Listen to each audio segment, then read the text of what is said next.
Hello mga ka-savings, welcome for another video. Ang re-review pala natin in this video is regarding Own Bank. So, rural bank talaga siya pero meron siyang bagong soft launch na app or bagong kaka-launch lang, which is parang nag-ooperate siya yung business model niya as digital bank. Almost mahalin tulad to sa ibang mga traditional bank na gumawa ng app na yung function almost as digital bank. So, kaya pala natin ginawa tong video na to kasi medyo maraming nagre-request, and then disclaimer lang, personally hindi pa ako nakagawa ng account kay Own Bank, so hindi ko pa masasabi yung personal experience ko using Own Bank, pero based sa knowledge ko sa mga banks, digital banks, sa traditional bank, gumagawa na review yung channel natin, sasabihin ko yung feedback or yung review ko, honest review regarding Own Bank. So meron din pala silang 6% per annum, nung una ata meron silang 8% per annum, kaya lang binabaan nga anda nila eventually. So kung interested ka sa ganitong content or sa Own Bank, this video is for you. So let's start na.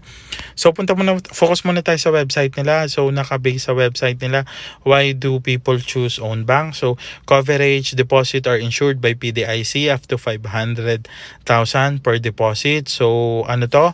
So sa lahat ng bank, whether pinakamaliit na bank and then pinakamalaking bank, required na maging covered or member ng PDIC until 500k. So 100% secured, regulated by Bangko Sentral ng Pilipinas, same yan. So parang magkakambal yung PDIC and regulated by Bangko Sentral. Lahat ng banks dapat member niyan at regulated ng Bangko Sentral ng Pilipinas. 60 plus history, established over 60 years ago, formerly the Rural Bank of Cavite. So alam naman natin dito nakalagay na formerly. So before, Rural Bank of Cavite yung pangalan niya. So ngayon Own Bank na. And then, so nakalagay sa app nila, instant account opening. Open your account online in 30 seconds. 30 seconds, napakabilis nun mga ka-savings. Kung kay Cbank before, ang promise 5 minutes, ito 30 seconds. Complete your KYC in just 1 second. So medyo mabilis yun mga ka-savings. Pre-account, fee-free account. So no minimum balance required plus free account maintenance fee. So no initial deposit. Enjoy experience of effortless account opening. And then free transfer fee, transfer money to any banks 24/7. So napakaganda nun mga savings. And then enjoy up to 6% per annum saving start from 1 peso, no lock-in period, withdraw anytime. So napakaganda rin doon mga savings. So yun yung nasa website nila. So punta muna tayo sa ibang platform nila, which is Facebook. So sa Facebook nila, almost bago pa lang rin kasi medyo konti pa lang yung likes, nasa 380, yung followers nasa 455. So punta naman tayo sa LinkedIn nila. So ito pala itong mga screenshot natin is naka-public to. So public nyo rin naman to makikita. So kinumpile ko lang. So Own Bank Banking Cavite City, nasa 62 followers. So yung Own Bank nasa 3 or 4 yung LinkedIn account nila na nakita ko. Tapos makikita rin kasi sa LinkedIn, naka-public to again. And then industry, banking, laki ng kumpanya. Makikita kasi sa LinkedIn kung ilan yung empleyado, dinedeclare yon pag nag-create ka ng business account. Sa LinkedIn na nakalagay 11 to 50 yung empleyado nila. Hindi ko lang sure kung updated to, pero dapat updated to kasi LinkedIn account yun. So 11 to 50 yung empleyado, headquarters Cavite, URL privately held. So yun yung sa Facebook, and then sa LinkedIn yung sa social nila. So punta naman tayo sa kung saan sila mada-download. 3 way para ma-download: Apple App Store, Google Play Store, and then Huawei. And then punta muna tayo sa Apple App Store. So sa Apple App Store kasi hindi mo makikita kung ilan na yung downloads, pero sa Google Play Store makikita. So pakita lang natin dito yung review ni Own Bank sa Apple App Store. So nasa 3.0 yung review nila. And then ilan sa mga review ito nakalagay. So positive and negative yan. So basahin nyo na lang mga savings. Hindi ko na siya babasahin. And then yan. And then ito yung sa Google Play Store. So makikita nyo dito 3.6, 18 reviews. So itong 18 reviews acceptable to kasi bago pa nga lang si Own Bank. So makikita talaga natin dito yung actual review kay Own Bank pagdating ng weeks, months, or years pa talaga bago natin masabi kung paano yung sentiment or user experience ng mga nag-deposit or nag-create na ng account kay Ownbank, or nag-deposit na, or lagi nagta-transfer, nag-withdraw, nagta-transfer kay Ownbanks. And then dito makikita mo kung ilan na yung nag-download sa Google Play Store. So makikita nyo nasa 500 plus. So i-estimate lang natin yung market share ni Google Play Store compared kay Apple App Store and Huawei. So malaki yung percentage pagdating sa market ni Google Play Store. Sure ako dyan.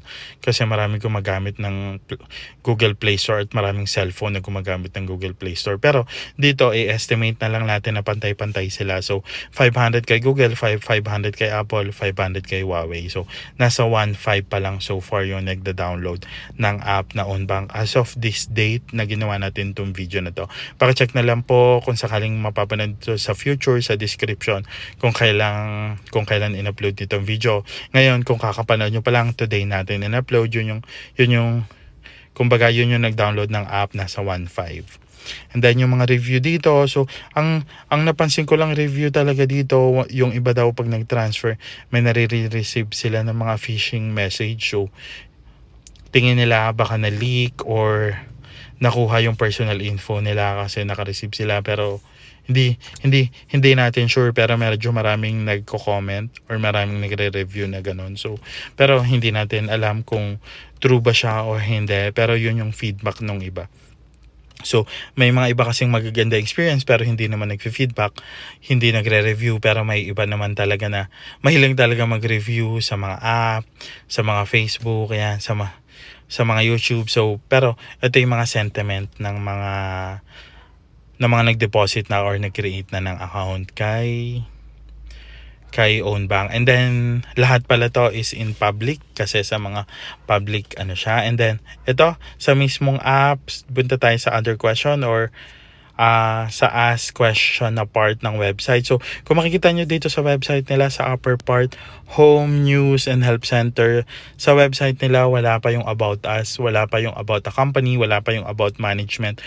Ngayon, kung gusto nyo makita yung about management, punta lang kayo sa LinkedIn. So makikita nyo doon kung sino yung management ng Ownbank. So again, lahat yun naka-public. So hindi naman natin siya talaga inaano kasi lahat yun naka-public. So ito, punta muna tayo, namili lang ako ng question. Are there offline branches? So Ownbank is digital bank.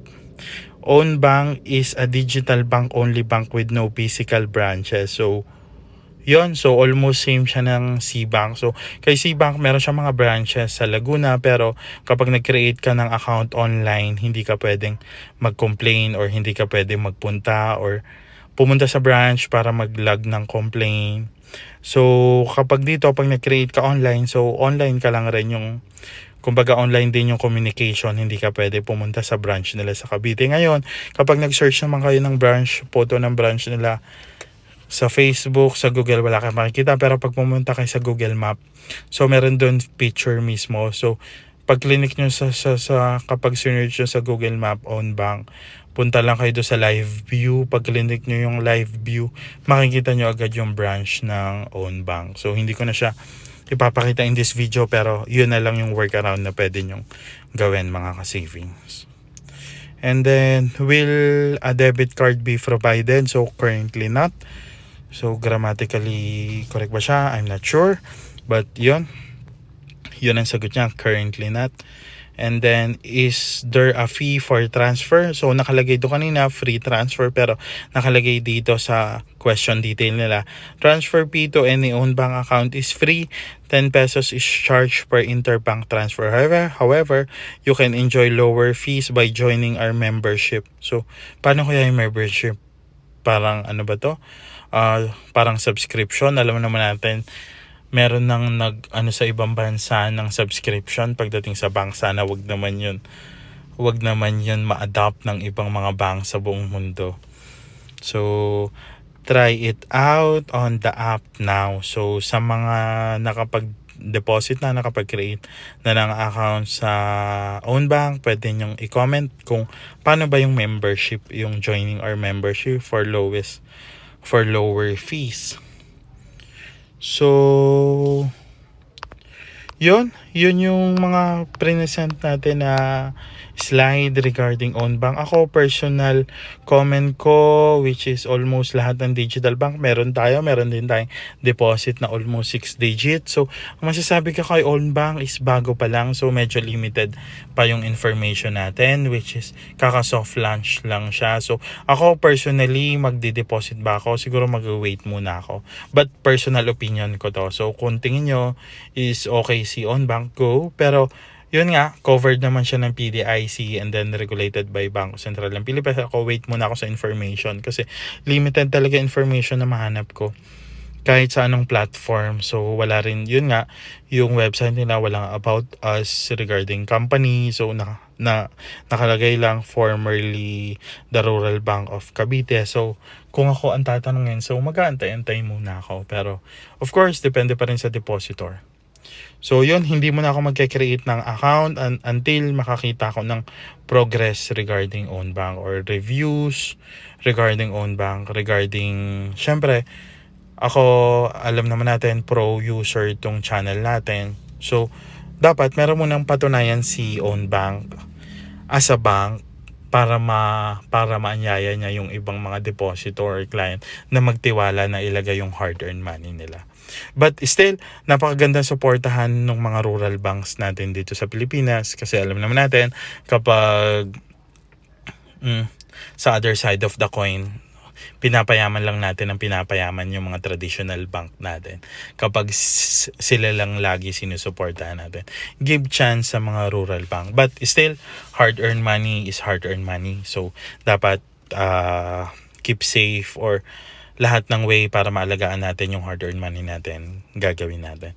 So yun lang in this video. Kung nag-enjoy kayo sa video na to, I hope you like, comment, and subscribe. Thank you, and then salamat sa suporta. Sana ba yan? Ayun. Salamat sa support mga ka-savings. Please like, comment, and subscribe. Thank you.